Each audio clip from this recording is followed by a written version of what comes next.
혼자의 시대 도래. 지금 우리 앞에 이미 다가와 있는 현실은 생각보다 훨씬 조용하고 훨씬 빠르게 진행되고 있습니다. 예전 세대가 믿어왔던 가족과 함께하는 노후라는 개념은 더 이상 기본값이 아닙니다. 우리는 한때 당연하게 여겼던 풍경, 자식이 부모 곁을 지키고 노년에는 가족이 든든한 울타리가 되어주는 모습, 이 점점 희미해지고 사라지는 시대 속에 살고 있습니다. 그런데 더 놀라운 사실은 이런 변화가 어느 날 갑자기 폭발적으로 찾아온 것이 아니라 이미 오래전부터 조용히 그러나 꾸준히 진행되어 왔다는 점입니다. 사람들은 늦게 깨닫습니다. 내가 정말 혼자였구나 라는 사실을요. 그 순간은 생각보다 갑작스럽게 찾아옵니다. 휴대폰을 하루 종일 들여다봐도 연락 한 통 오지 않을 때, 문을 열어도 집안에 울리는 소리라곤 냉장고에 윙 하는 소음뿐일 때, 아침에 눈을 떴는데 나를 부르는 목소리가 어디에도 없을 때, 그제야 사람은 깨닫습니다. 내가 지금 어디쯤 서 있는지, 그리고 앞으로 어떤 준비가 필요한지를요. 대한민국의 가족 구조는 지난 30년간 급격히 변했습니다. 통계청 자료에 따르면 60대 이상 1인 가구는 매년 최고 속도로 증가하고 있으며 여성 고령층의 1인 가구 비율은 전체의 절반에 육박합니다. 한 집에 여러 세대가 함께 살던 시절은 이미 끝났습니다. 부모와 자식이 따로 살고 형제들은 각자의 삶에 바빠지고 노후의 책임은 개인에게 돌아오는 구조가 완전히 자리 잡았습니다. 이 흐름은 더 이상 사회 변화가 아니라 시대 전환이라 불러야 할 정도로 커다란 움직임입니다. 많은 어르신들은 말합니다. 나는 혼자가 될 줄 몰랐다. 하지만 이 말 속엔 한 가지 비밀이 숨어 있습니다. 사실 대부분의 사람은 어느 나이대가 되면 자연스럽게 혼자가 됩니다. 배우자를 먼저 떠나보내는 순간, 자식들이 각자 가정을 꾸리며 시간이 멀어지는 순간, 직장에서 손을 떼고 사회적 연결고리가 약해지는 순간, 이렇게 갑작스럽고도 당연한 변화들이 하나둘 쌓여 결국 우리를 혼자라는 현실 앞에 세우는 것입니다. 그런데 문제는 혼자가 되는 것 그 자체가 아닙니다. 진짜 문제는 대부분의 사람들이 준비 없이 혼자가 된다는 점입니다. 머릿속으로는 나도 언젠가 혼자 살지도 모르지 라고 생각하면서도 실제로는 아무 준비를 하지 않습니다. 외로움이 무서워서가 아니라 그 외로움을 어떻게 마주해야 하는지 모르기 때문입니다. 사람은 준비되지 않은 변화 앞에서 가장 큰 두려움을 느낍니다. 준비된 혼자는 자유가 될 수 있지만 준비되지 않은 혼자는 고통이 됩니다. 이 차이가 노후의 행복과 불행을 결정합니다. 저는 많은 어르신들과 인터뷰를 하면서 공통점을 발견했습니다. 혼자가 된 뒤 힘들어하는 분들 대부분은 혼자라는 사실 때문에 힘든 것이 아니라 혼자일 때 어떻게 살아야 하는지 모르는 것 때문에 무너진다는 사실입니다. 반대로 혼자서도 당당하게 살아가는 분들의 특징은 단 한 가지입니다. 혼자 될 가능성을 인정하는 용기. 그 인정이 시작되면 비로소 준비가 가능해지고 준비가 쌓이면 두려움이 줄어듭니다. 여기서 중요한 질문이 하나 있습니다. 지금 혼자 살아도 괜찮을 자신이 있는가? 이 질문에 망설임이 생긴다면 그건 불안의 증거가 아니라 준비를 시작해야 한다는 신호입니다. 그런데 이 신호는 많은 분들이 외면합니다. 왜냐하면 인간은 본능적으로 불편한 진실을 미루고 싶어 하기 때문입니다. 그러나 시대는 우리의 감정과 상관없이 계속 앞으로 나아갑니다. 지금의 한국 사회는 빠르게 1인 고령 사회로 넘어가고 있고 혼자는 더 이상 특별한 일이 아닙니다. 오히려 새로운 기본값이 되어가고 있습니다. 그럼에도 불구하고 많은 사람들은 여전히 남이 채워주기를 기대하며 살아갑니다. 자식이 챙겨주겠지, 누군가는 도와주겠지, 이런 희망 섞인 기대를 품다가 현실을 맞닥뜨리면 큰 충격을 받습니다. 하지만 이런 충격은 미리 대비하면 훨씬 줄어듭니다. 중요한 건 늦기 전에 내 노후의 주인은 나 자신이라는 사실을 받아들이는 것입니다. 여기서 첫 번째 후크를 드리고 싶습니다. 노후의 가장 위험한 건 외로움이 아니라 준비하지 않은 혼자입니다. 실제로 연구에 따르면 사회적 고립은 흡연만큼이나 건강을 해칠 수 있고 고독은 치매 발병률을 2배까지 높인다는 결과도 있습니다. 이 시대에서 살아남기 위해 필요한 것은 운도 아니고 가족도 아닙니다. 가장 필요한 건 미리 준비하는 삶의 태도입니다. 지금 당신이 이 영상을 보고 있다는 사실 자체가 이미 변화의 시작점일지 모릅니다. 혼자 사는 시대는 더 이상 미래가 아니라 현재입니다. 그리고 지금의 선택이 당신의 10년 후를 바꿀 수 있습니다. 노후의 삶이 흔들리지 않으려면 지금부터 우리가 무엇을 준비해야 하는지 깊이 들여다봐야 합니다. 그 여정을 이 영상에서 함께 시작해 보겠습니다. 보이지 않는 고립의 시작, 노년의 고립은 어느 날 갑자기 큰 충격처럼 찾아오는 것이 아닙니다. 대부분 아주 작은 변화들에서 조용히 시작됩니다. 아침에 눈을 떠도 문 밖으로 나갈 이유가 줄어들고 하루 종일 말 한마디 하지 않아도 아무도 눈치채지 않는 시간이 늘어나고 전화 한 통 걸어볼까 하다가 괜히 폐가 될까 싶어 멈칫하는 순간들. 바로 이런 작은 순간들이 쌓여 어느새 사람을 보이지 않는 고립 속으로 밀어넣습니다. 많은 분들이 고립을 외로움과 같은 감정으로만 생각하지만 사실 고립은 감정이 아니라 상태입니다. 눈에 보이지 않기 때문에 더 위험합니다. 특히 50, 80대는 자신이 고립되고 있다는 사실을 가장 늦게 알아차리는 세대입니다. 나는 아직 괜찮아. 나는 혼자도 잘 살아. 이렇게 말하지만 그 속에는 스스로를 안심시키려는 마음이 숨겨져 있습니다. 실제로 보건당국의 조사를 보면 고립을 자각하지 못한 채 일상을 보낸 시간이 길수록 우울감과 건강 악화 위험이 3배 이상 증가한다고 합니다. 사람은 관계가 줄어드는 순간부터 천천히 무너집니다. 그 무너짐은 소리 없이 진행되기 때문에 더 무섭습니다. 직장을 그만두는 순간 사람들은 사회적 연결의 70% 이상을 잃는다는 통계가 있습니다. 출근길에 스치듯 나누던 인사, 점심시간에 짧은 대화, 회의 속에서 서로 의견을 주고받던 순간들. 이 평범한 상호작용들이 사실은 우리 멘탈의 버팀목이었습니다. 그러나 은퇴와 동시에 이런 일상의 연결고리가 한 번에 사라집니다. 처음 몇 달은 편하고 좋습니다. 하지만 시간이 지나면서 몸은 무거워지고 마음은 고요해지고 그 고요함은 어느 순간 쓸쓸함으로 변합니다. 사람은 원래 고립을 견디도록 만들어지지 않았습니다. 그래서 고립은 보이지 않는 질병이라고 불립니다. 특별한 증상이 없지만 확실히 삶을 갉아먹습니다. 세계보건기구 WHO는 고독과 우울을 노년층의 주요 사망 위험 요인으로 분류했습니다. 담배 음주 운동 부족보다 더 위험할 때도 있다고 경고하죠. 그런데 많은 어르신들은 이런 사실을 모른 채 나이 들면 다 이렇게 사는 거지라며 자신을 고립 속에 가둡니다. 고립의 또 다른 원인은 심리적 거리입니다. 몸은 가까이 있어도 마음이 멀어지는 경우가 많습니다. 자식들과 같은 도시에 살아도 각자의 일정에 치이고 만나서도 깊은 이야기를 나누지 못하고 문제를 털어놓으면 부담될까봐 말하지 못하면서 마음의 거리감은 점점 자라납니다. 특히 한국의 50, 80대는 내가 참으면 된다라는 세대이기에 스스로 외로움을 말하지 않습니다. 그러다 보니 주변에서 먼저 다가오지 않으면 관계는 점점 끊어지고 결국 나도 모르게 사회적 고립 상태로 들어갑니다. 일본에서는 이런 심리적 고립을 조용한 퇴장이라고 부릅니다.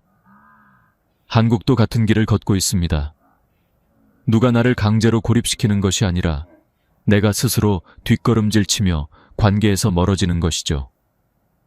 여기서 중요한 사실을 하나 더 말씀드리겠습니다. 고립은 건강을 가장 먼저 무너뜨립니다. 연구에 따르면 혼자 지내는 시간이 길어질수록 수면질이 떨어지고 식습관이 불규칙해지며 신체 활동이 감소해 심장질환 발생 위험이 1.6배 증가합니다. 또 한 가지 충격적인 수치가 있습니다. 사회적 고립 상태에 있는 노인의 치매 발생 위험은 무려 2.1배 높습니다. 사람의 뇌는 관계 속에서 자극을 받고 움직입니다. 대화가 줄어들면 뇌도 조용해지고 조용해진 뇌는 천천히 기능을 잃습니다. 그래서 의사들은 말합니다. 관계는 최고의 두뇌 영양제다. 그런데 많은 어르신들은 관계가 줄어들어도 그 이유를 건강 때문이라고 생각합니다. 하지만 사실은 반대입니다. 관계가 줄어들어서 건강이 무너지는 것입니다. 고립이 깊어지는 데엔 또 다른 요소가 있습니다. 바로 생활 구조의 붕괴입니다. 함께 사는 사람이 있을 때는 식사 시간, 취침 시간, 집안 정리 같은 일상 루틴이 자연스럽게 유지됩니다. 그러나 혼자 살기 시작하면 이러한 구조가 무너지고 무너진 생활은 마음까지 해체시키는 힘을 가집니다. 아침을 챙겨 먹을 이유가 줄어들고 밤늦게까지 TV 앞에 앉아 시간을 흘려보내고 약속이 없으니 밖에 나갈 필요도 없어지면서 하루하루가 흐릿하게 이어집니다. 그러다 보면 어느 순간 나답게 사는 삶이 아닌 그냥 버티는 삶이 됩니다. 그리고 마지막으로 꼭 짚고 넘어가야 할 부분은 고립은 스스로는 절대 빠져나오기 어렵다는 것입니다. 사람이 고립 상태에 들어가면 기본적인 행동력과 자발성이 떨어집니다. 밖에 나가는 것이 귀찮아지고 사람을 만나는 것이 부담스럽고 새로운 관계를 만드는 게 두렵습니다. 마음속 깊은 곳에서 나는 이제 늙었으니까, 나는 불편할 뿐이야 라는 생각이 자꾸 올라오고 이런 생각들이 다시 사람을 뒤로 물러서게 만듭니다. 그래서 고립은 눈에 보이지 않는 내면의 감옥입니다. 스스로 문을 닫아 잠근 뒤 자신이 갇혔다는 사실조차 모르게 만드는 감옥. 하지만 이 감옥의 문은 아주 작은 행동 하나로 열릴 수 있습니다. 문제는 그 작은 행동을 시도할 용기가 사라졌다는 데 있습니다. 그래서 지금 우리는 반드시 알아야 합니다. 고립은 자연스러운 노화 현상이 아니라 막을 수 있는 위험 요소라는 것을, 그리고 그 위험을 막기 위한 준비는 지금부터 해야 한다는 것을. 이제 우리는 중요한 전환점에 서 있습니다. 혼자 살아야 하는 시대, 고립될 수밖에 없는 구조 속에서 어떻게 하면 흔들리지 않을 수 있을지, 어떻게 하면 삶의 중심을 잃지 않을 수 있을지. 다음 장에서는 바로 이 질문에 대한 근본적인 답, 노후 생존 조건의 재편을 깊이 이야기해 보겠습니다. 노후 생존 조건 재편, 지금 우리가 살고 있는 시대는 단순히 환경이 조금 변한 정도가 아니라 노후 생존의 조건 자체가 완전히 새롭게 정리되고 있는 전환기입니다. 과거 세대가 당연하게 믿어왔던 가족이 지켜주는 노후, 마을이 돌봐주는 노후, 공동체가 함께하는 노후는 더 이상 유효하지 않습니다. 시대는 이미 개인 중심 사회로 넘어가 있으며 이는 단순한 사회적 흐름이 아니라 인간의 삶의 구조를 바꿔놓는 거대한 패러다임 변화입니다. 이 변화는 서서히, 그러나 확실하게 모든 사람에게 영향을 미칩니다. 그 중에서도 가장 큰 충격을 받는 이들은 바로 80대입니다. 왜냐하면 이 세대는 공동체 가치가 강했던 시절에 성장했고 서로 도우며 살아가는 것이 자연스러웠던 시대에 익숙했기 때문입니다. 하지만 오늘의 한국은 고령화 속도 세계 1위, 25년 안에 인구 대비 노인 비율이 일본을 넘어서는 초고령 사회에 진입하게 됩니다. 이런 변화 속에서 스스로 지키는 노후는 선택이 아니라 필수입니다. 노후 생존 조건이 재편되는 첫 번째 이유는 가족 구조의 붕괴입니다. 가족의 형태는 크게 변했고 책임의 기준도 달라졌습니다. 과거엔 부모와 자식이 같은 울타리 안에서 서로 의지하며 살았지만 지금은 자식도 자신의 삶을 지키기 바쁩니다. 취업난, 주거난, 결혼 부담, 양육비 폭등 등 40대가 짊어진 짐은 이전 세대보다 훨씬 무겁습니다. 부모에게 마음이 멀어서가 아니라 부모를 책임질 여유 자체가 사라진 것입니다. 그렇기 때문에 이제는 자식이 있어 든든하다는 말이 더 이상 현실적인 대비책이 되지 못합니다. 고령층의 상당수가 경제적, 정서적 지원을 기대하기 어렵고 실제로 통계상 60대 이상 부모의 70%는 자식과의 교류가 월 1회 미만이라고 조사되었습니다. 이처럼 가족 기반 지원 시스템이 약해진 시대에는 오직 자신에게 의지하는 노후가 기본 조건이 됩니다. 두 번째 변화는 사회적 안전망의 한계입니다. 한국은 OECD 국가 중 노인 빈곤율 1위, 자살률 2위를 기록하고 있습니다. 복지제도가 존재하지만 그 혜택은 제한적이고 지역별로 편차가 크며 실질적 지원까지 연결되기 어렵습니다. 의료 서비스 역시 고령층에게 충분히 접근 가능한 형태로 제공되지 않는 경우가 많습니다. 특히 홀로 사는 노인의 경우 병원 방문이 번거롭고 응급 상황 발생 시 도움을 받을 사람도 없습니다. 실제로 응급 상황 발생 후 골든타임을 놓쳐 생명을 잃는 1인 노인 가구 사례가 매년 증가하고 있습니다. 기술이 발전해도 사회적 시스템이 개인의 삶을 완벽히 보호해주지는 못합니다. 그렇기 때문에 국가가 지켜줄 것이라는 기대 대신 내가 나를 지켜야 한다는 태도가 더욱 중요해지고 있습니다. 세 번째 변화는 의료 건강 조건의 변화입니다. 오래 사는 것이 중요한 시대는 이미 지났습니다. 이제는 어떻게 오래 사느냐가 문제입니다. 평균 수명은 길어졌지만 건강 수명은 크게 늘지 않았습니다. 한국인의 평균 수명은 83세지만 건강 수명은 73세에 불과합니다. 즉, 평균적으로 10년 동안은 아프거나 누군가의 도움을 필요한 상태로 산다는 의미입니다. 이 10년을 누가 책임질 것인가? 가족도, 제도도, 주변도 아닙니다. 결국 자신이 스스로 관리할 수 있는 체력, 정서력, 생활 루틴이 생존의 가장 핵심 요소로 떠오르게 됩니다. 그리고 이 건강 문제는 나이가 들수록 가속화됩니다. 근육량은 매년 1%씩 감소하고 균형 감각은 60대 이후 급격히 떨어집니다.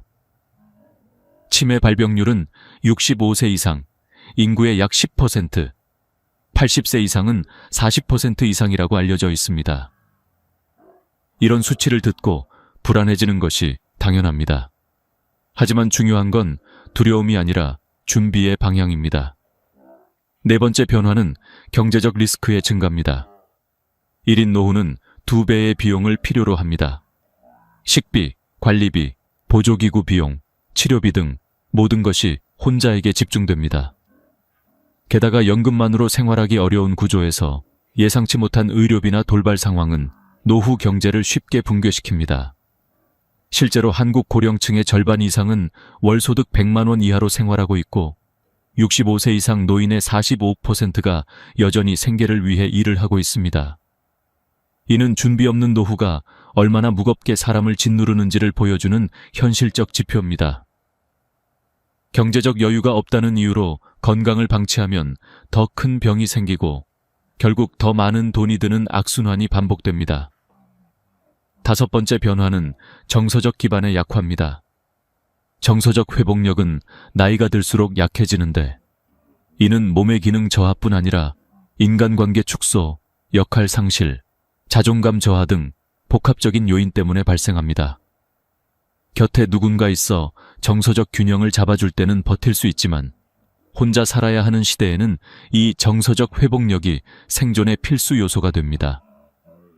감정의 균형을 잃으면 작은 문제도 크게 느껴지고 쉽게 우울해지며 삶 전체의 동력이 사라집니다. 특히 노년기의 우울은 만성 질환을 악화시키고 치매 위험을 높이며 일상 기능을 잃게 만드는 무서운 파급력을 갖고 있습니다. 이처럼 노후 생존 조건의 환경이 급격히 바뀌고 있는 시대에서 가장 현명한 사람은 변화의 본질을 정확히 이해하는 사람입니다. 내가 어떤 위험 앞에 서 있는지 알아야 대비할 수 있습니다. 우리는 아직 늦지 않았습니다. 지금이 바로 전략을 세우고 준비를 시작할 적기입니다. 앞으로 삶이 더 길어진 시대에서 혼자라도 당당하게 살아가기 위해 필요한 생존 전략, 다음 장에서 구체적으로 말씀드리겠습니다. 3가지 생존 전략 노후에 혼자 살아야 한다는 사실은 더 이상 특별한 일이 아니며 피할 수 없는 시대적 흐름입니다. 그렇기 때문에 우리는 외면할 것이 아니라 준비해야 합니다. 준비가 되어 있는 사람은 혼자여도 흔들리지 않지만 준비가 되지 않은 사람은 작은 문제에도 무너집니다. 지금부터 말씀드릴 3가지 생존 전략은 단순한 조언이 아니라 수많은 연구와 실제 사례를 통해 검증된 노후 생존의 핵심 원칙입니다. 이 3가지는 누구나 바로 오늘부터 실행할 수 있고 실행할수록 삶은 더 단단해집니다. 사람들은 흔히 노후 준비라고 하면 돈, 집, 연금을 떠올립니다. 물론 그것도 중요합니다. 하지만 그것보다 더 근본적이고 생존에 직결되는 요소는 따로 있습니다. 바로 관계, 건강, 그리고 정서력입니다. 이 3가지가 균형을 이루면 혼자여도 중심을 잃지 않고 살아낼 수 있습니다. 첫 번째 생존 전략은 관계를 다시 짜는 것입니다. 사람들은 나이가 들수록 관계가 줄어드는 것을 자연스럽다고 생각합니다. 하지만 자연스럽게 관계가 줄어드는 순간 고립은 시작됩니다. 그래서 노후의 관계는 자연스럽게 만들어지는 것이 아니라 의도적으로 만들어야 합니다. 한국보건사회연구원의 조사에 따르면 주 1회 이상 사회적 활동을 하는 고령층은 그렇지 않은 사람보다 우울감이 42% 낮고 인지기능 저하 위험도 절반 이하로 줄어든다고 합니다. 관계는 감정적 위로를 넘어 생존의 도구입니다. 여기서 중요한 포인트는 가족이 아닌 관계가 더 효과적일 때가 많다는 점입니다. 왜냐하면 가족은 감정적 부담이 크지만 동네 사람 모임 사람들은 가벼운 친밀감으로 오히려 안정적인 관계를 유지할 수 있기 때문입니다. 작은 인사, 동네 모임 참여, 매주 한 통의 연락, 이런 작은 행동이 노후의 사회적 안전망을 만들어냅니다. 둘째 생존 전략은 몸을 지키는 능력입니다. 건강은 나이 들수록 관리의 문제에서 생존의 문제가 됩니다. 특히 혼자 사는 노인은 아프지 않는 것이 중요한 것이 아니라 아플 때 스스로 대처할 수 있느냐가 더 중요합니다. 건강을 잃으면 관계도 끊어지고 경제도 흔들리고 정서도 무너집니다. 세계보건기구 WHO는 매일 30분 걷기만으로 심혈관 질환 위험이 30%, 치매 위험이 28% 줄어든다고 발표했습니다. 걷기는 돈이 들지 않는 가장 강력한 생존 운동입니다. 식사도 마찬가지입니다. 혼자 살면 라면, 빵, 김밥 등으로 끼니를 때우는 경우가 많지만 이런 식사는 신체 기능을 빠르게 약화시키고 면역력을 떨어뜨립니다. 아주 단순한 반찬 2-3가지, 따뜻한 한 끼를 직접 준비하는 습관만 있어도 건강은 크게 달라집니다. 여기에 한 가지 더 중요한 요소가 있습니다. 병원에 혼자 가는 능력입니다. 많은 어르신들이 누가 같이 가줘야 병원 간다고 말하지만 실제 응급 상황에는 누구도 옆에 있어 주지 못합니다. 예약, 접수, 검사, 약 수령. 이 모든 과정을 혼자 해보는 연습이 필요합니다. 이것이야말로 진짜 혼자 사는 기술입니다. 마지막으로 비상 연락망을 만들어 두는 것은 생명을 지키는 전략입니다. 응급 연락처, 복용 중인 약, 질병 이력 등을 적어 눈에 잘 띄는 곳에 붙여두는 것은 작지만 결정적인 준비입니다. 3번째 생존 전략은 정서력을 키우는 것입니다. 나이가 들수록 몸보다 마음이 먼저 약해집니다. 전화가 울리지 않는 집, 하루 종일 말 한마디 없는 시간, 기대할 사람이 없다는 사실이 마음속 깊은 곳을 천천히 잠식합니다. 하지만 정서력은 타고나는 것이 아니라 키우는 것입니다. 가장 효과적인 방법은 생산적인 루틴을 만드는 것입니다. 매일 같은 시간에 걷기, 책 읽기, 일기 쓰기, 식물 돌보기 같은 작은 루틴이 삶의 중심을 잡아줍니다. 특히 일기 쓰기는 정서 회복에 탁월합니다. 감정을 언어로 옮기는 순간 마음에 머물던 무거운 감정들이 풀리기 시작합니다. 또 하나는 셀프 대화입니다. 오늘도 잘 버텼다. 괜찮다. 너는 아직 충분하다. 이런 간단한 말들이 쓸모없다는 생각으로부터 자신을 지켜냅니다. 한국 노년층은 평생 가족을 위해 희생해온 세대이기 때문에 자신을 돌보는 것에 익숙하지 않습니다. 그래서 더 필요합니다. 스스로를 인정하고 위로하는 능력. 나이가 들수록 자신을 세워줄 수 있는 사람은 결국 자기 자신뿐입니다. 이 세 가지 전략은 각기 다른 내용처럼 보이지만 사실 하나로 연결되어 있습니다. 관계는 정서를 지탱하고 정서는 건강을 지키며 건강은 관계를 넓히는 힘이 됩니다. 이 순환이 생기면 혼자 살아도 무너지지 않습니다. 중요한 건 큰 변화가 아니라 아주 작은 실천입니다. 관계는 인사 한 번에서, 건강은 걸음 한 걸음에서, 정서력은 한 줄 기록에서 시작됩니다. 다음 장에서는 이런 작은 실천들이 어떻게 사람의 삶을 완전히 바꾸는지 실제 사례와 함께 깊게 이야기해 보겠습니다. 삶을 바꾼 작은 실천, 혼자 살아가는 시대에 필요한 생존 전략을 머릿속으로 이해하는 것만으로는 충분하지 않습니다. 삶을 실제로 바꾸는 힘은 아주 작고 단순한 실천 속에서 시작됩니다. 많은 분들이 이 나이에 뭐가 달라지겠어 라고 말하지만 오히려 노년의 변화는 젊을 때보다 훨씬 빠르고 명확하게 나타납니다. 몸도 마음도 환경도 작은 자극에 민감하기 때문입니다. 오늘 말씀드릴 사례들은 특별한 사람들이 아닙니다. 이름도 평범하고 환경도 평범한, 그러나 작은 행동 하나가 인생 전체를 바꿔놓은 분들의 이야기입니다. 숫자와 연구가 근거를 제공한다면 실제 삶의 이야기들은 우리 마음을 움직이는 증거입니다. 그리고 세상에서 가장 강력한 변화는 한 사람의 실제 경험에서 나옵니다. 이 장은 바로 그 변화의 순간들을 담고 있습니다. 첫 번째 이야기는 경기도 양주에 사는 78세 박모 할머니입니다. 남편을 일찍 떠나보내고 자식들도 멀리 살면서 할머니는 어느 순간 자신도 모르게 고립 상태에 들어갔습니다. 하루에 말하는 단어 수가 100개도 되지 않았고 일주일에 외출하는 날은 단 2번뿐이었습니다. 그런데 어느 날 보건소에서 우연히 본 전단지 한 장, 노인 반찬 나눔 모임, 이 할머니 인생의 방향을 바꾸었습니다. 처음엔 나가기 귀찮았지만 집에만 있으니 더 늙는 것 같다는 생각에 한번 나가본 것이 시작이었습니다. 그 모임에서 만난 같은 또래의 사람들과 매주 반찬을 나누고 수다를 떨면서 할머니는 잊고 지내던 감정을 다시 찾기 시작했습니다. 허혈성 심장질환 수치가 낮아지고 실생활 활동 능력이 15% 향상되었다는 의사의 말에 할머니는 이렇게 말했습니다. 사람이 사람을 살리는 거더라고요. 작은 참여가 생명을 지켜낸 것입니다. 두 번째 이야기는 72세 박형은 어르신의 사례입니다. 평생 공사장에서 일하다가 은퇴한 뒤 몸을 움직일 필요가 없다고 생각하며 지냈습니다. 그런데 은퇴 1년 후부터 혈압이 급격히 오르고 다리 근력은 30% 이상 떨어졌습니다. 의사는 이대로 가면 5년 안에 거동이 불편해질 수 있다고 경고했습니다. 그 말을 듣고 박 어르신은 매일 10분 걷기부터 시작했습니다.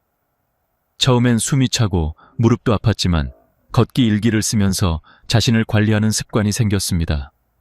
3달 뒤 걷는 시간이 10분에서 30분으로 늘었고 혈압은 정상 범위에 가까워졌습니다. 무엇보다도 박 어르신의 표정이 달라졌습니다. 내가 나를 돌볼 수 있다는 감각, 즉 자기 효능감이 생긴 것입니다. 의학적으로도 자기 효능감이 올라가면 신체 회복 속도가 25% 더 빨라진다는 연구가 있습니다. 박 어르신은 이렇게 말했습니다. 걷기 시작한 건 다리가 아니라 마음이었어요. 마음이 움직이니까 몸도 따라오더라고. 세 번째 이야기는 부산의 68세 정모 할머니입니다. 남편과 사별한 뒤 3년 동안 방 안에서 거의 나오지 않았습니다. 외출 공포, 대인 기피, 그리고 자신이 쓸모없어졌다는 생각이 밤마다 그녀를 괴롭혔습니다. 그러던 어느 날 동사무소 게시판에서 우연히 본 평생 교육 프로그램 시쓰기 강좌가 그녀의 인생을 다시 밖으로 끌어냈습니다. 처음 수업에서 자신이 쓴 글을 소리내어 읽다가 눈물을 흘렸고 그 순간 정 할머니는 오랫동안 눌러왔던 감정이 서서히 풀리는 것을 느꼈다고 합니다. 문학회에 가입하고 매달 한 편씩 글을 발표하면서 그녀는 다시 세상과 연결되기 시작했습니다.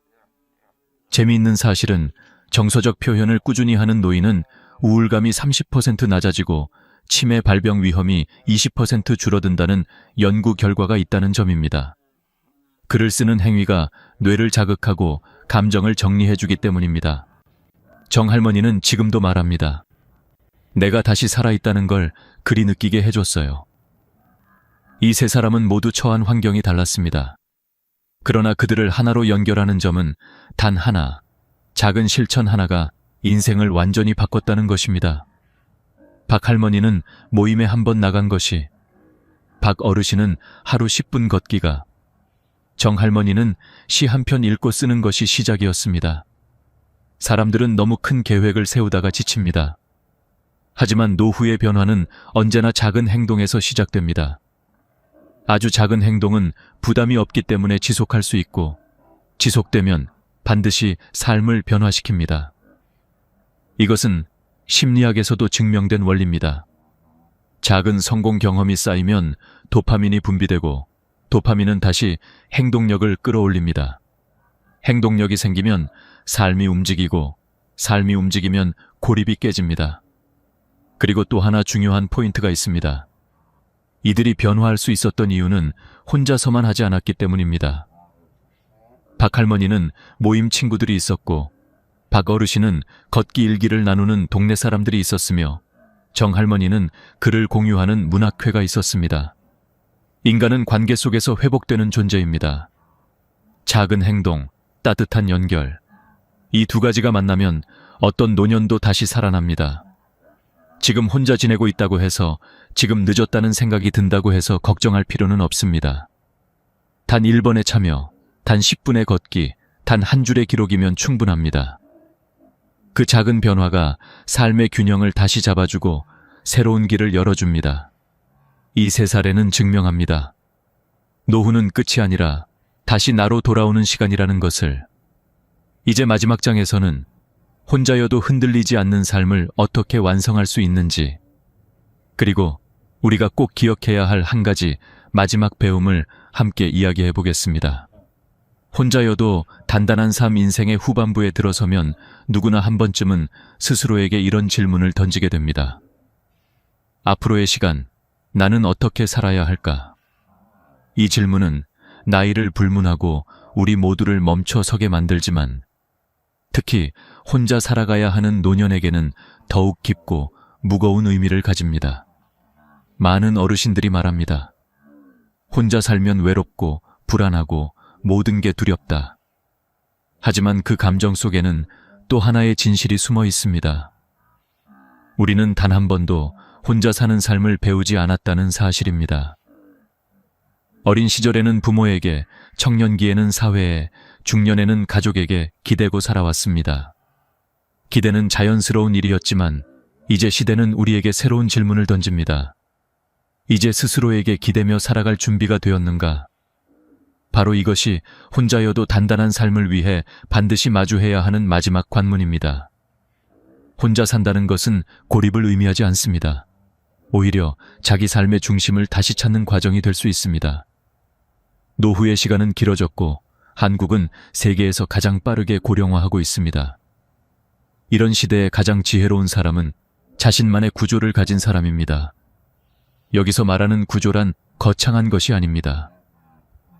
나를 지탱해주는 작은 루틴, 꾸준히 이어가는 관계, 나를 다시 일으켜 세우는 말들, 하루를 정리해주는 기록. 이 작은 구조들이 모여 삶의 중심이 됩니다. 혼자라는 이유로 삶이 무너지는 것이 아니라 구조가 없기 때문에 무너지는 것입니다. 구조를 갖추는 순간 사람은 혼자여도 충분히 살아낼 힘을 얻게 됩니다. 그렇다면 혼자여도 단단한 삶을 완성하는 방법은 무엇일까요? 먼저 관계를 끊임없이 관리하는 태도입니다. 나이가 들수록 관계는 저절로 늘어나지 않습니다. 관계는 가꾸는 것이고 나이를 먹을수록 더 의도적으로 가꾸어야 합니다. 매주 한 번이라도 안부를 주고받는 사람이 있다면 그 사람은 이미 당신의 인생을 지키는 중요한 연결입니다. 동네에서 자주 마주치는 가게 사장님에게 인사하는 것, 경비원에게 감사하다고 말하는 것, 버스 기사님에게 오늘도 수고하셨다고 건네는 것은 모두 관계를 만드는 행동입니다. 관계는 크지 않아도 됩니다. 작고 가벼워도 충분히 사람을 살릴 수 있는 힘을 가집니다. 두 번째는 건강을 운에 맡기지 않는 태도입니다. 노년의 건강은 관리가 아니라 생존입니다. 나를 돌보지 않으면 아무도 대신 돌볼 수 없습니다. 매일 30분 걷기, 규칙적인 식사, 수면 패턴을 유지하는 것, 정기검진을 빼먹지 않는 것. 이 단순한 행동들은 몸과 마음의 붕괴를 막는 최소한의 방어막입니다. 많은 연구가 말합니다. 노년 건강은 운동량보다 꾸준함이 더 중요하다고. 꾸준함은 근육을 지키고 심장을 지키고 뇌를 지킵니다. 그리고 무엇보다 중요한 것은 건강을 돌보는 행동 자체가 당신의 자기 효능감을 높인다는 점입니다. 나는 나를 지킬 수 있다는 감각은 혼자의 삶에서 가장 강력한 생존 에너지입니다. 세 번째는 정서적 회복력을 키우는 태도입니다. 노년의 세상을 무겁게 만드는 것은 외로움이 아니라 감정을 품을 곳이 없다는 사실입니다. 감정은 억누른다고 사라지지 않습니다. 적어도 하루에 5분만이라도 감정을 적어보고 스스로에게 말을 걸어보고 오늘 하루를 돌아보는 시간을 만들어 보세요. 어떤 심리학자는 말합니다. 감정을 언어로 표현하는 순간 마음의 30%는 치유된다. 글을 쓰는 것도 좋고 목소리를 내어 자신에게 이야기하는 것도 좋습니다. 중요한 것은 표현입니다. 표현하는 사람은 고립 속에서도 무너지지 않습니다. 마음에는 방향이 필요합니다. 표현은 그 방향을 만들어줍니다. 하지만 이 모든 전략보다 더 중요한 것이 하나 있습니다. 나를 안아주는 마음입니다. 노년은 누군가의 부모, 누군가의 배우자, 누군가의 직장인으로서 살아왔던 정체성을 내려놓고 온전히 나로 돌아오는 시기입니다. 이 시기는 외로울 수 있지만 동시에 아주 소중한 시간입니다. 지금까지는 가족을 위해, 일을 위해 살아왔다면 이제는 스스로를 위해 살아야 합니다. 자신을 책망하지 말고 더 나은 사람으로 완벽하게 살아야 한다는 강박도 내려놓고 지금까지 버텨온 나 자신에게 잘 살아왔다고 말해줄 필요가 있습니다. 자기 자신과의 관계가 회복되는 순간 인생은 새로운 의미를 얻습니다. 이 영상에서 꼭 드리고 싶은 마지막 메시지는 이것입니다. 혼자라는 것은 약함이 아니라 준비해야 할 현실입니다. 그러나 준비된 혼자는 누구보다 단단합니다. 혼자 있어도 괜찮은 사람이 되기 위해 필요한 것은 거창한 것이 아닙니다. 작은 행동, 작은 관계, 작은 기록.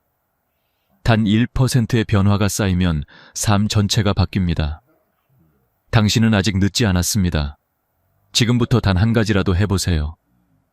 창밖을 보며 10분 걷기, 따뜻한 한 끼 만들어 먹기, 오랫동안 연락하지 못한 친구에게 안부 보내기, 혹은 지금 이 영상을 보며 느낀 감정을 한 줄만 적어보기. 이 작은 행동 하나가 당신의 삶을 다시 움직이게 하는 첫걸음이 될 것입니다. 그리고 이 여정을 당신 혼자만 걷지 않아도 됩니다. 저는 계속해서 이야기를 전할 것이고 당신의 하루에 작은 등불이 되어 드릴 것입니다. 혼자여도 단단한 삶, 혼자여도 따뜻한 삶을 함께 만들어갈 수 있기를 바랍니다. 끝까지 함께 해주셔서 감사합니다. 다음 이야기에서도 당신의 마음에 작은 힘이 되어 드릴 수 있기를 바랍니다. 지금 구독과 좋아요를 눌러주시면 앞으로도 이런 이야기들을 놓치지 않고 받아보실 수 있습니다. 당신의 내일이 조금 더 밝아지길 진심으로 응원합니다. 나이가 든다는 것은 몸이 조금씩 불편해지고 하루의 속도가 느려지는 것만을 말하지 않습니다. 더 깊은 변화는 마음에서 시작됩니다. 삶을 오래 살아온 만큼 하고 싶은 말은 많아지는데 정작 들어줄 사람은 점점 줄어듭니다. 젊을 때는 시간이 없어서 말하지 못했고 중년에는 책임이 너무 많아 잠시 잊고 살았지만 노년이 되면 그동안 마음속에 쌓아둔 말들이 하나둘 떠오르기 시작합니다. 지나온 세월, 아쉬움, 후회, 조금은 서러운 이야기들까지. 그래서인지 많은 어르신들은 이제 와서야 제대로 이야기 좀 하고 싶은데 이상하게 사람들은 더 멀어지는 것 같다고 말하곤 합니다. 이 부분에서 우리가 깊이 생각해야 할 지점이 있습니다. 왜 우리는 나이를 먹을수록 이야기할 대상이 줄어들고 듣는 사람의 표정은 점점 무거워질까요? 오늘 이야기의 첫 갈래는 바로 이 질문에서 시작합니다. 어느 82세 할머니의 사례는 너무나 전형적이면서도 우리에게 중요한 신호를 줍니다. 세 자녀 모두 훌륭하게 성장했고 직업도 좋고 안정적인 가정을 꾸리고 살아가는 모범적인 가정이었습니다. 겉으로 보기엔 그 어떤 외로움도 느낄 이유가 없어 보였습니다. 하지만 그분은 최근 몇 년 동안 그 어떤 때보다 더 외롭다고 말했습니다. 이유는 단순했습니다. 자녀들이 점점 전화를 빨리 끊고 명절에도 오래 머무르지 않고 자주 찾아오지 않기 때문입니다. 이 말만 들으면 요즘 젊은 사람들은 효심이 부족해라고 쉽게 단정짓기 쉽지만 문제의 본질은 조금 더 깊은 곳에 있었습니다. 몇 주간 상담을 하며 삶의 조각들을 들어보니 할머니는 자녀들과 대화할 때마다 비슷한 패턴이 반복되고 있었습니다. 남편이 젊었을 때 얼마나 자신을 힘들게 했는지, 자녀들을 키우느라 어떤 희생을 했는지, 최근 병원비가 얼마나 부담되는지, 그리고 혼자 있는 시간이 얼마나 외로운지 모두 사실이고 모두 이해되는 이야기였지만 듣는 자녀들에게는 견딜 수 없는 감정에 짐이 되고 있었던 것입니다. 여기서 첫 번째 반전이 일어납니다. 말이 문제였던 것이 아니라 말의 방향이 문제였던 것이죠. 나이가 들수록 말이 많아지는 것은 자연스러운 현상입니다. 기억이 과거로 기울고 마음이 약해질수록 사람은 본능적으로 누군가에게 기대고 싶어집니다. 하지만 그 대상이 자녀일 경우 문제는 달라집니다. 자녀에게는 이미 자신의 삶이 있고 자신의 문제들이 있습니다. 그들은 부모를 사랑하지만 동시에 부모의 외로움이나 지난 상처까지 모두 떠안기엔 버거운 세대입니다. 그래서 부모가 자꾸 감정의 짐을 얹을수록 자녀들은 죄책감을 느끼고 죄책감은 점점 부담으로 변하고 부담은 결국 거리두기로 이어지게 됩니다. 이것은 사랑이 부족해서가 아니라 힘의 균형이 무너진 자연스러운 결과입니다. 몇 달 뒤 그 할머니는 놀랍도록 달라져 있었습니다. 대화의 주제가 바뀌었기 때문입니다. 이제는 날씨가 좋았다거나 길에서 만난 고양이가 귀여웠다거나 자녀들의 건강을 걱정하는 가벼운 안부가 중심이었습니다. 과거의 상처는 일기에 쓰고 병원 이야기는 꼭 필요할 때만 나누었습니다. 그러자 또 한 번 반전이 일어났습니다. 자녀들이 먼저 전화를 걸기 시작했고 집을 찾는 빈도도 늘었습니다. 왜일까요? 자녀들은 더 이상 들어야 하는 대화가 아니라 함께하고 싶은 대화를 하고 있었기 때문입니다. 이 변화 속에는 중요한 교훈이 있습니다. 노년에는 말보다 침묵이 더 큰 지혜일 때가 있고 모든 진실이 반드시 전달되어야 할 필요는 없다는 사실입니다. 때로는 말하지 않는 것이 더 큰 사랑이 되기도 합니다. 한국 사회의 노년층은 누구보다 많은 이야기를 품고 있지만 동시에 누구보다 조심스럽게 말해야 하는 세대이기도 합니다. 50, 80대를 살아온 분들이라면 잘 아실 겁니다. 우리 세대는 참고 견디며 살아온 세대이고 자식에게 민폐 끼치기 싫어 죄송하다 말하는 세대이고 스스로 마음을 정리하는 법을 누구보다 잘 알고 있는 세대입니다. 그럼에도 불구하고 하루하루 느껴지는 외로움은 때때로 감당하기 힘들 만큼 깊고 넓습니다. 그래서 오늘 이 영상에서는 그 외로움과 아쉬움을 어떻게 품위 있게 다루면서도 자녀와의 관계를 단단하게 유지할 수 있을지, 우리 세대가 앞으로의 2030년을 더 따뜻하게 살아가기 위해 어떤 선택을 해야 하는지를 차근차근 나누려 합니다. 지금까지의 이야기는 앞으로 다룰 5가지 핵심 비밀을 이해하기 위한 첫 문입니다. 이 문을 지나야 다음 이야기가 설득력을 갖습니다. 노년의 외로움과 말의 무게, 그리고 자녀와의 관계 속에서 벌어지던 작은 충돌들을 이해해야만 왜 앞으로의 5가지가 반드시 지켜야 할 진짜 비밀인지 느껴지기 때문입니다. 여러분이 지금 이 영상을 보고 계신다면 지금까지 살아오신 삶이 절대 가벼운 삶이 아니라는 것을 저는 잘 알고 있습니다. 수십 년을 버티고 이겨내며 만든 강인함과 지혜는 절대 사라지지 않습니다. 이제 그 지혜를 어떻게 쓰느냐가 남았을 뿐입니다. 앞으로의 5가지 이야기는 바로 그 지혜를 더욱 단단하게 만들어줄 것입니다. 나이가 들어가며 가장 현실적으로 마주하게 되는 주제는 돈입니다. 젊을 때는 단순히 생활을 위해 필요했던 것이라면 노년이 되면 돈은 완전히 다른 의미를 갖게 됩니다. 그것은 단순한 숫자가 아니라 스스로를 지킬 수 있는 마지막 방패, 그리고 누군가의 눈치를 보지 않고 선택할 수 있는 최소한의 자유가 됩니다. 그래서 많은 전문가들은 노년의 삶을 이야기할 때 돈 문제를 가장 먼저 짚습니다. 그리고 이 부분에서 가장 큰 실수를 만드는 사람이 의외로 많습니다. 바로 자녀에게 모든 재산을 공개해버리는 것, 혹은 너무 쉽게 도와주려는 것입니다.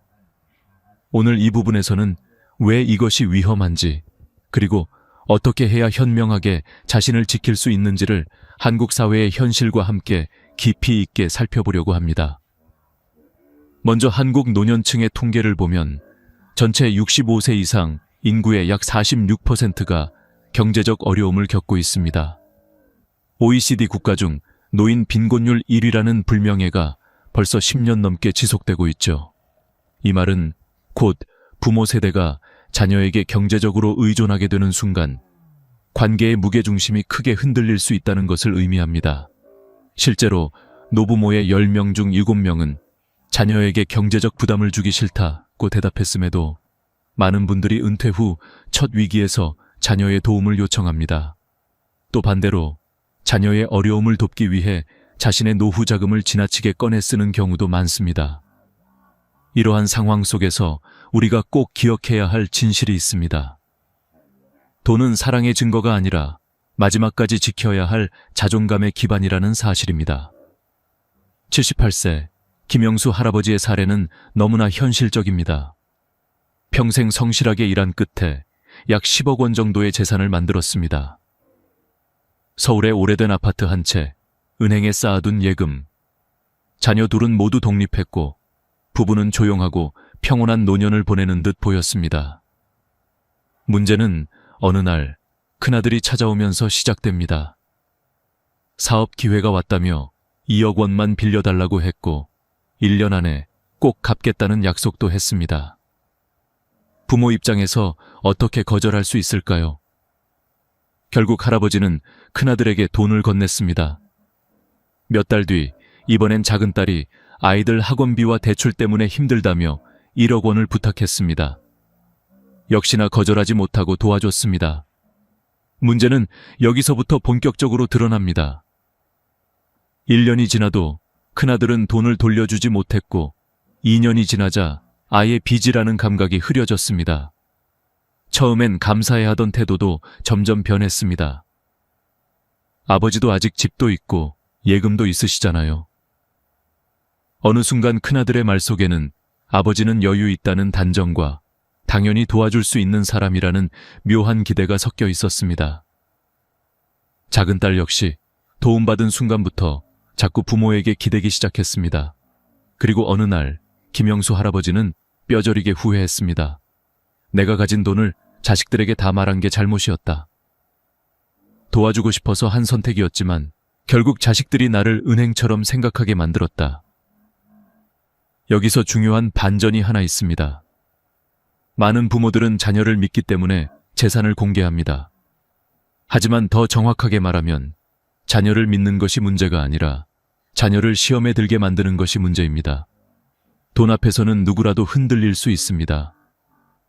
부담이 큰 아들은 이번 한 번만이라 생각하고 형편이 어려운 딸은 부모도 여유 있으니 괜찮겠지라고 스스로를 위로합니다. 부모가 자녀에게 너무 많은 정보를 주는 순간 자녀의 마음속에는 계산이 시작됩니다. 그리고 계산이 시작되는 순간 관계는 더 이상 부모-자녀 관계가 아니라 도움 주는 사람, 도움받는 사람의 관계로 변해버립니다. 노년의 돈을 지킨다는 것은 단지 재산을 보호한다는 뜻이 아닙니다. 그것은 삶의 선택권을 지킨다는 뜻입니다. 병원비를 스스로 낼 수 있는지, 살던 집에서 계속 살 수 있는지, 필요할 때 누군가에게 도움을 요청할 수 있는지 모두 돈이 결정합니다. 돈은 노년을 살아가는 데 있어 자립의 기초이며 자립은 곧 존엄입니다. 한국 노인 자살 통계를 보면 경제적 문제로 인한 선택이 전체의 30% 가까이 차지합니다.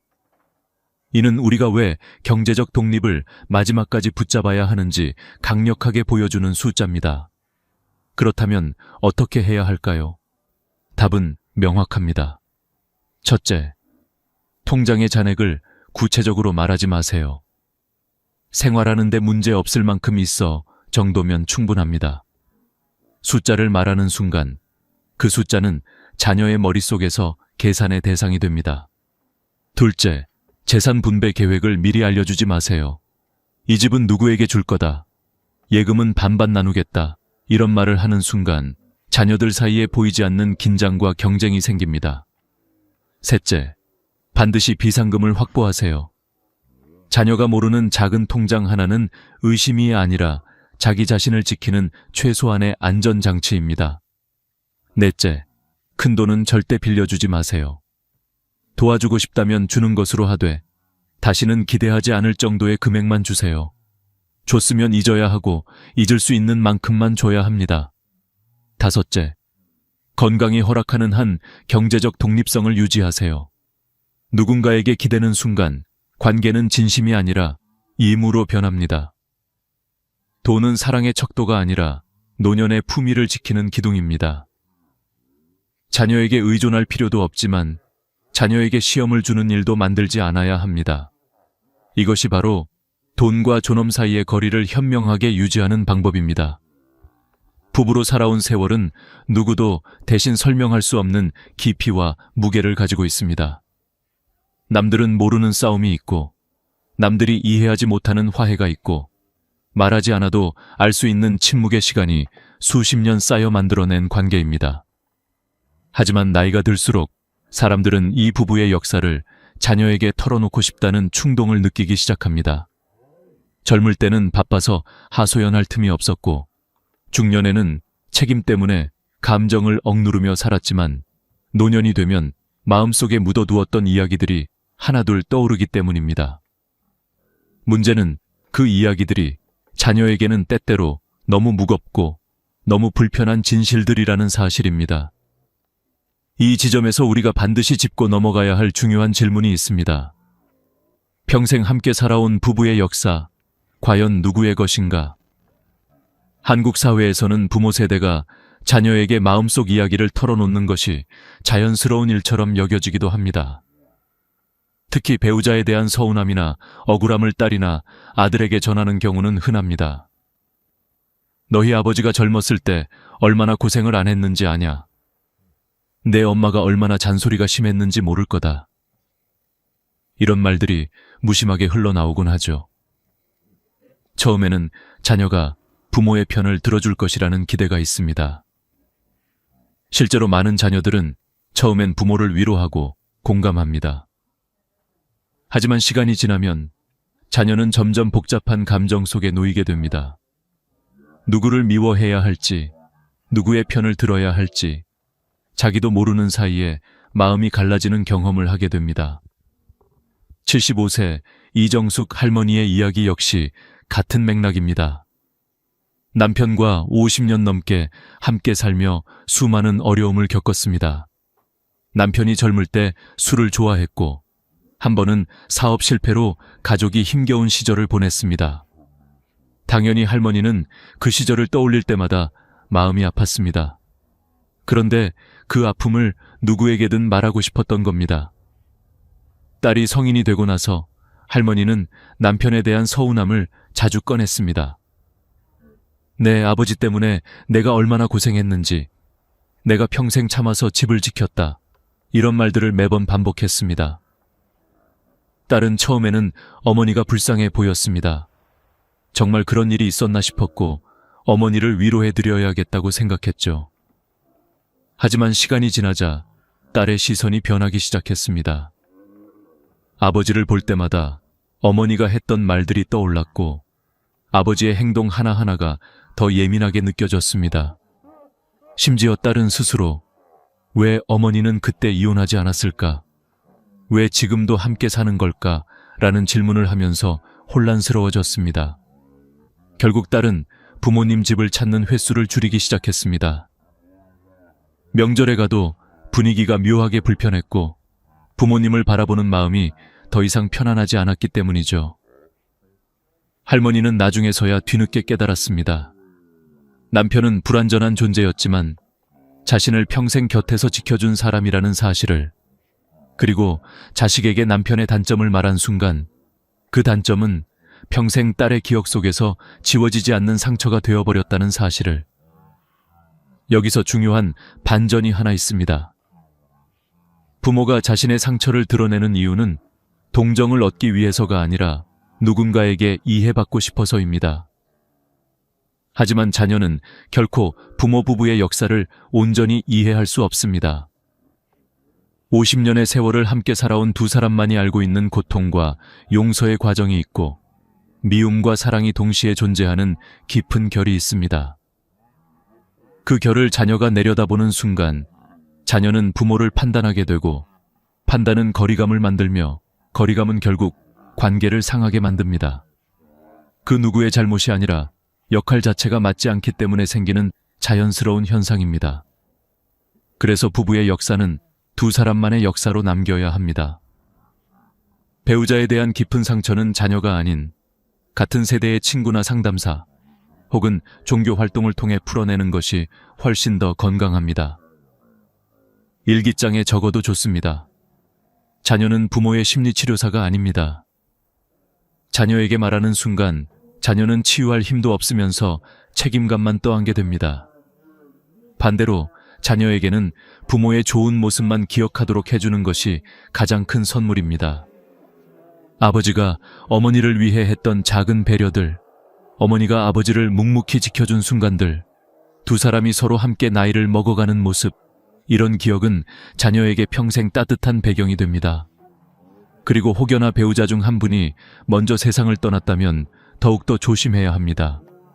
돌아가신 분은 다시 설명할 수도 없고 변명할 수도 없습니다. 남아있는 사람의 말 한마디가 자녀에게는 그 사람의 평생 이미지를 결정하는 마지막 조각이 됩니다.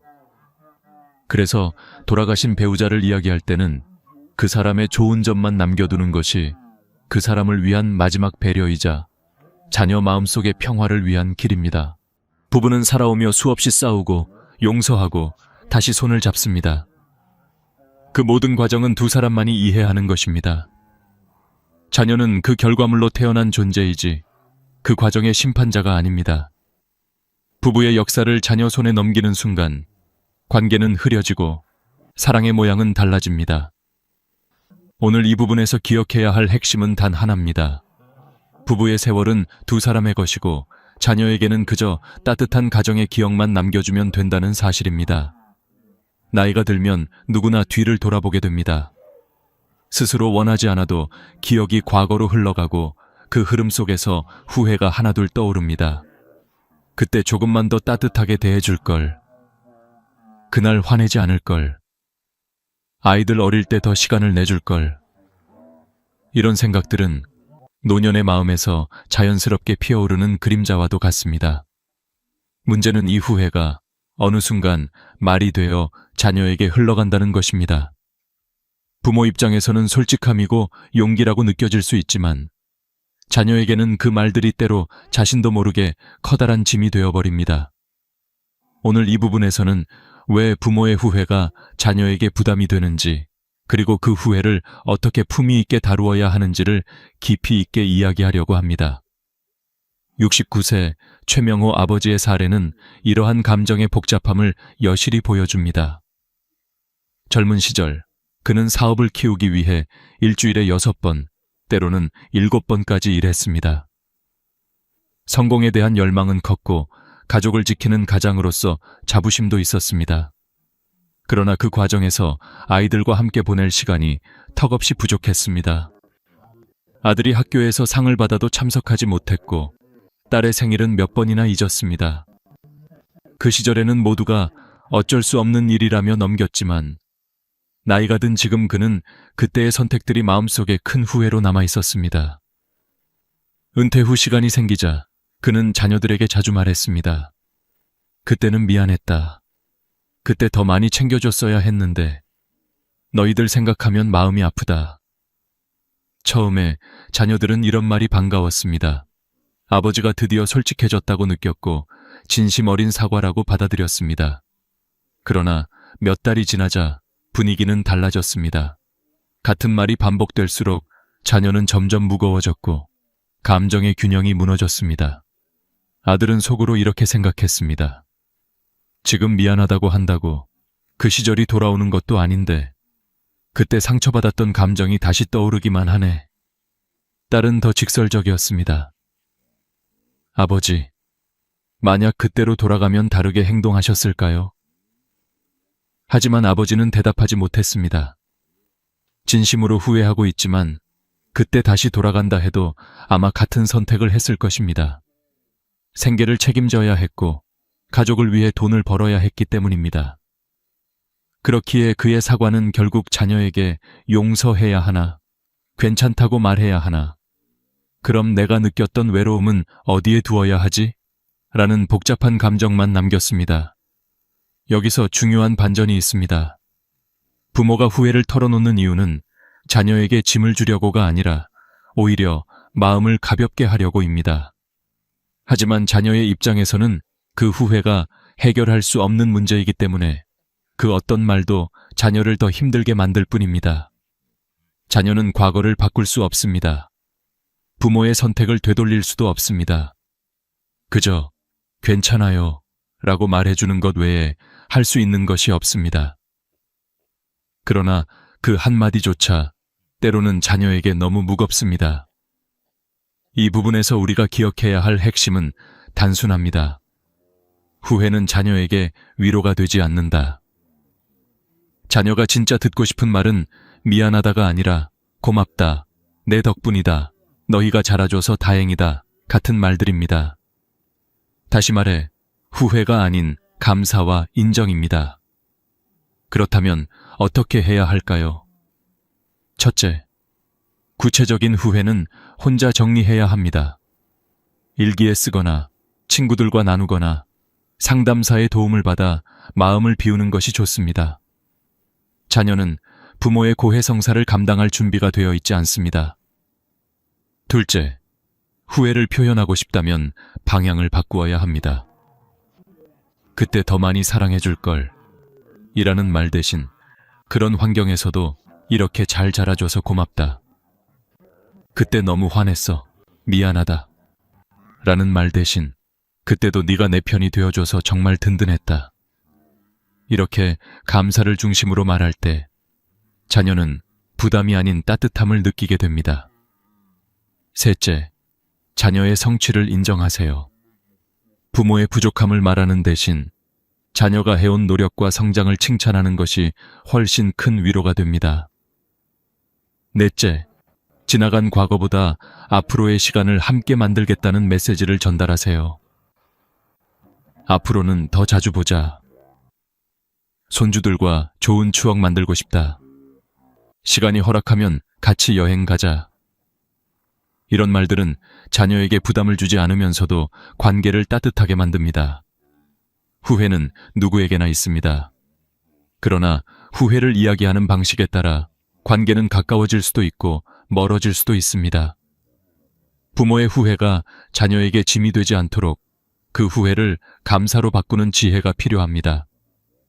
노년의 품위는 과거의 상처를 어떻게 다루느냐에서 시작됩니다. 그리고 그 과정에서 가장 중요한 것은 자녀에게 상처를 다시 건네지 않는 것입니다. 나이가 들수록 우리 몸은 예전 같지 않습니다. 작은 통증이 오래가고 감기 한 번이 예전보다 더 힘겹고 병원에서 듣는 의사의 말 하나에 며칠 동안 마음이 흔들리는 일이 잦아집니다. 그런데 노년의 가장 큰 어려움은 아픔 그 자체가 아니라 그 아픔을 누구에게 어떻게 말해야 할지 모른다는 데 있습니다. 특히 자녀에게 병과 죽음에 대한 두려움을 솔직하게 털어놓고 싶어지지만 그 말이 자녀에게 어떤 무게로 다가갈지는 쉽게 생각하지 못합니다. 우리 세대는 평생 자식 걱정하며 살아왔고 지금도 자식에게 짐이 되고 싶지 않다는 마음을 가장 깊은 곳에 간직하고 있습니다. 하지만 몸이 아플 때, 죽음이 가까워진다는 감각이 스며올 때 사람은 본능적으로 그 두려움을 공유하고 싶어집니다. 문제는 이 두려움이 자녀에게는 상상 이상으로 무겁고 때로는 감당할 수 없는 부담이 된다는 것입니다. 병원에서 조금 더 지켜봐야 합니다. 상태가 악화될 수 있습니다. 같은 말을 들으면 본인은 이미 마음의 준비를 시작하지만 자녀는 그 순간부터 하루아침에 삶의 균형이 무너집니다. 70대 후반 어머니를 둔 한 40대 자녀의 상담 기록에서는 이런 내용이 자주 등장합니다. 엄마가 밤마다 죽음이 무섭다고 말하는데 저는 어떻게 대답해야 할지 모르겠어요. 저도 무서운데 제가 엄마보다 먼저 무너지는 느낌이에요. 바로 이것이 핵심입니다. 자녀는 부모의 몸이 아픈 것보다 부모의 마음이 무너지는 순간을 더 무서워합니다. 부모의 고통은 의사가 도와줄 수 있지만 부모의 두려움은 자녀가 감당할 수 없습니다. 그래서 이 부분에서 우리가 이해해야 할 중요한 원칙이 있습니다. 병은 공유해도 되지만 두려움까지 전부 공유해서는 안 된다. 이 말은 감정을 숨기라는 뜻이 아닙니다. 오히려 자녀를 보호하는 또 하나의 지혜입니다. 71세 김순 할머니의 이야기는 이 원칙을 가장 선명하게 보여줍니다. 할머니는 폐암 진단을 받았을 때 자녀들에게 사실 그대로 알렸습니다. 수술이 어렵다는 말, 항암 치료를 해야 한다는 말, 앞으로 체력이 떨어질 수 있다는 말도 숨기지 않았습니다. 하지만 단 하나, 자신의 죽음에 대한 두려움만큼은 자녀에게 털어놓지 않았습니다.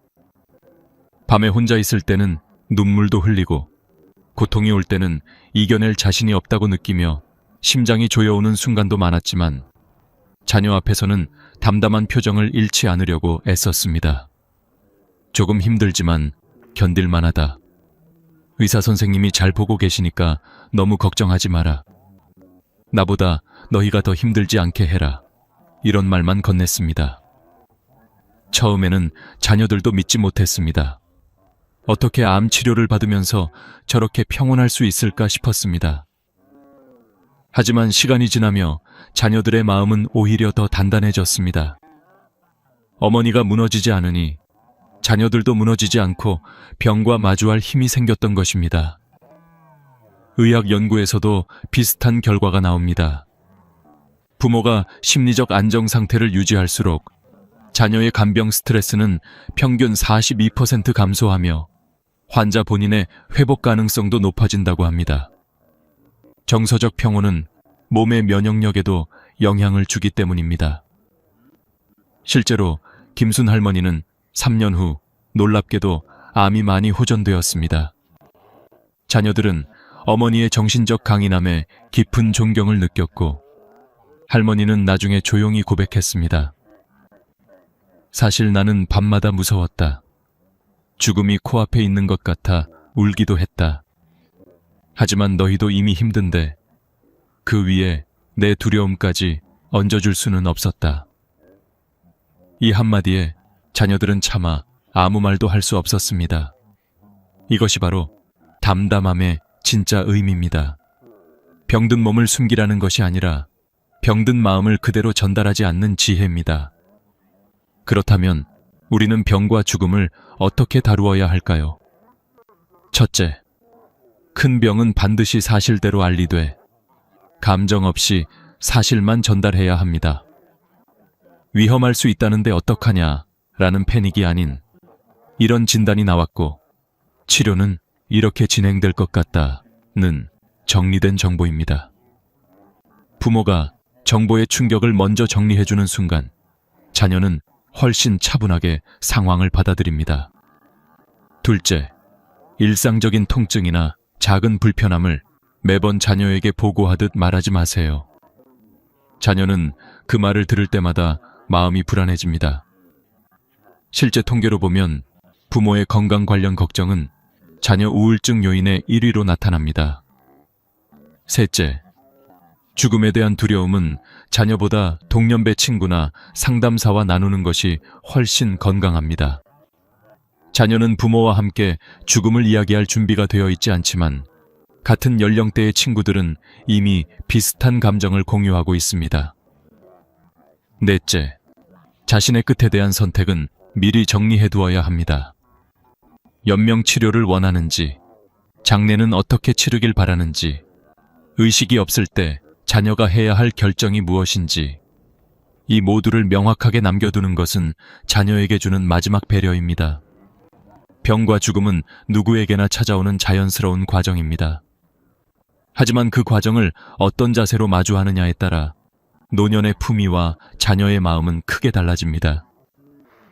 죽음을 두려워하는 것이 아니라 두려움을 어떻게 다루느냐가 부모의 마지막 모습이 됩니다. 노년의 마지막은 약이 아니라 마음이 지키는 것이며 가장 힘든 순간에도 담담함을 유지하는 용기는 자녀에게 남기는 가장 깊은 유산입니다. 외로움과 품격 있는 마무리 나이가 들수록 가장 깊고 길게 남는 감정은 외로움입니다. 배우자가 먼저 떠나면 그 빈자리는 상상 이상의 깊이로 마음 한가운데를 파고들고 친구들은 하나둘 세상을 떠나거나 몸이 불편해지면서 만나기 어려워지고 자녀들은 각자의 삶을 꾸리느라 바빠져 우리의 일상에서 점점 멀어져 갑니다.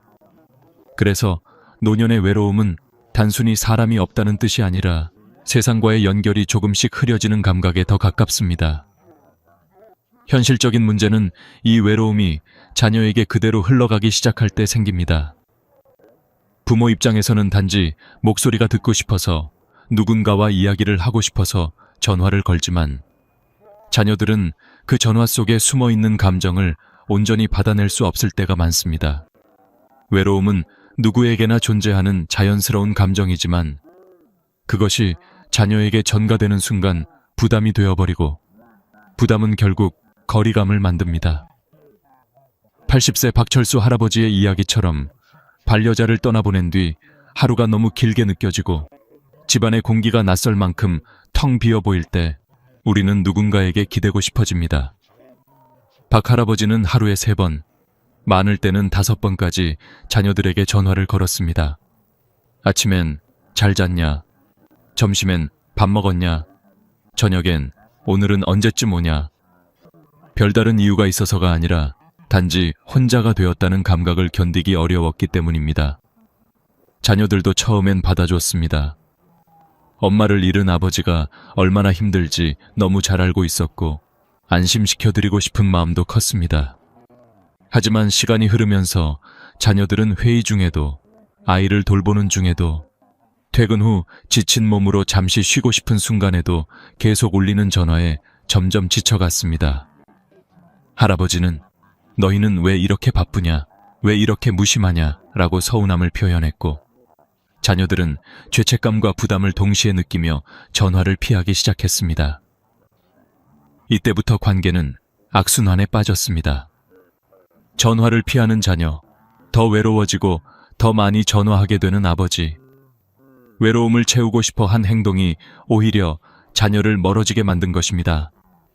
이 상황에서 전환점을 만든 것은 한 상담사의 한마디였습니다. 외로움은 자녀가 대신 해결해주는 감정이 아닙니다. 외로움은 스스로 다루는 법을 배워야 하는 감정입니다. 처음 이 말을 들으면 조금 서운하게 느껴질 수도 있습니다. 하지만 우리가 진짜 기억해야 할 부분은 이 다음 문장입니다.